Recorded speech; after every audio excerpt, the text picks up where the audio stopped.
प्रेरणास्पद कथाएं YouTube channel पर मैं धनंजय जैन आप सभी का हार्दिक अभिवादन करता हूं। छोटी सी कहानी डीजे की जुबानी। दोस्तों, सुधा ने अपने बेटे चीकू को बुरी तरह से आंखें दिखाकर डांटना शुरू कर दिया। बात ऐसी हुई थी कि चीकू ने फ्रिज खोलते हुए, नानी उसके बाजू में ही खड़ी थी, अपनी मां से पूछा कि मां, एक कुल्फी जो बची हुई है क्या मैं वो खा लूं?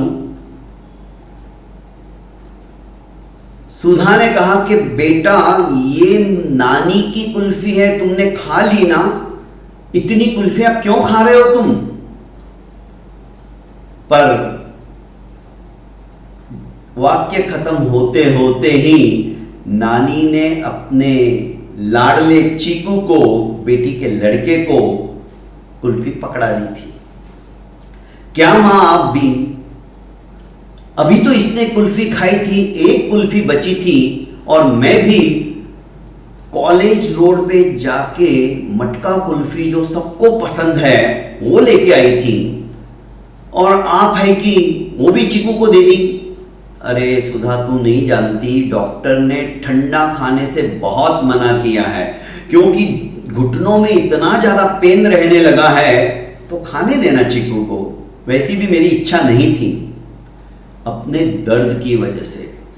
ये बात सुनते ही सुधा अपना सर पकड़कर बैठ गई, क्योंकि ये मां की आज की नहीं, जब से वो मां को जानने लगी है तब से उसकी पुरानी बीमारी है, और अपनी बीमारी को कैसे खुराक देना उसे अच्छी तरह आता है।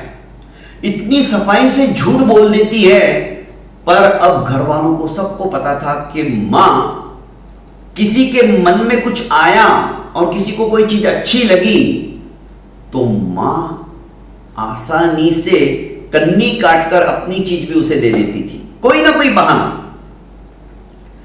एक दिन सुधा का भाई महेश, उसने कहा, मां आज मटर पनीर की सब्जी क्या जबरदस्त बनी है, थोड़ी और हो तो दो ना। तो मां ने कहा, अरे बेटा, मेरी कटोरी में है, तुम ले लो, क्योंकि उसमें थोड़ी सी मिर्च ज्यादा हो गई तो मेरा गला पूरा जल रहा है।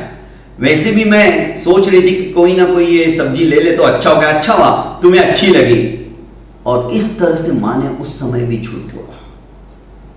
ये मां की पुरानी आदत, घर वालों की खुशी के अंदर ही वो अपनी खुशी देखती थी। एक बार पापा मां के लिए बहुत सुंदर शालू लेके आए, पिंक कलर का, इतना मनमोहक था। पर उस दिन हमारे यहां बुआ भी आई हुई थी, तो बुआ की नजर जैसे उस शालू के ऊपर पड़ी तो बुआ बोल उठी, अरे वाह, कितना सुंदर है, ये मुझे दे दो। तो मां भी उस समय भी बोली कि हाँ तुम ले लो, ये रंग मुझे बिल्कुल भी पसंद नहीं है, जबकि मां को वो रंग पसंद था। तो कितनी आसानी से झूठ बोलती, पर उसका झूठ पकड़ा जाता था। फिर भी मुझे नहीं चाहिए, मुझे नहीं अच्छा लगा, ये तुम रख लो, ये उसकी आदत। ऐसे एक नहीं, सुधा ने कई उदाहरण मां के मुझे बताए कि सर क्या बोलूं मैं। इसीलिए कहती हूं कि मां जैसा इस संसार के अंदर कोई नहीं है। उसका जो ममत्व है, उसकी जो प्रत्येक बच्चों के प्रति और परिवार के प्रत्येक सदस्य के प्रति आत्मीयता है, वो अद्भुत है। कई उदाहरण सुधा ने मुझे उस समय सुनाए। मैंने कहा, सचमुच में यदि देखा जाए तो मां का जो स्वरूप है वो अत्यंत विराट स्वरूप है। उसको क्षुद्र सीमा के अंदर हम बांध ही नहीं सकते हैं।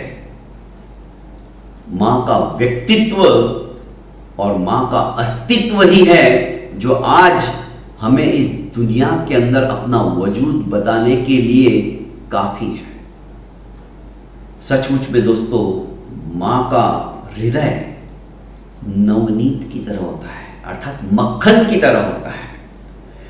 मक्खन एकदम मुलायम, निर्मल कोमल, मां का हृदय भी वैसा ही है। बस उसे थोड़ी सी भनक लगनी चाहिए कि किसी क्या चीज की आवश्यकता है और वो अपना सर्वस्व देने के लिए भी तत्पर हो जाती है।